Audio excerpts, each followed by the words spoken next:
Cinema అంతా పెద్ద వేషం వేశానని చెప్పుకునే దానికంటే ఒక అద్భుతమైన చిత్రంలో చిన్న పాత్ర వేసినా కూడా ఆ పొందే ఆనందాన్ని నేను పూర్తిగా పొందుతున్నాను.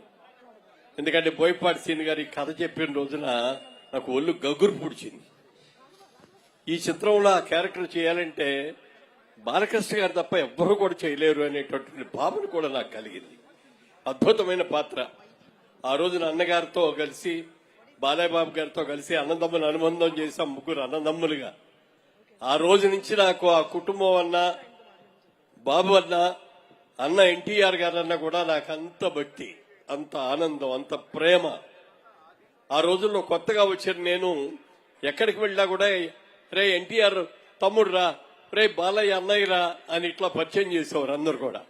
అలాంటి మంచి వ్యక్తి. అలాంటి చిన్న సినిమాలో అయినా పెద్ద సినిమాలో చిన్న వేషం వేసినా సంతృప్తి కలిగే వేషం ఇచ్చారు. ఈ సినిమా అఖండ విజయం పొందాలని మనస్ఫూర్తిగా కోరుకుంటాను. Thank you so much sir.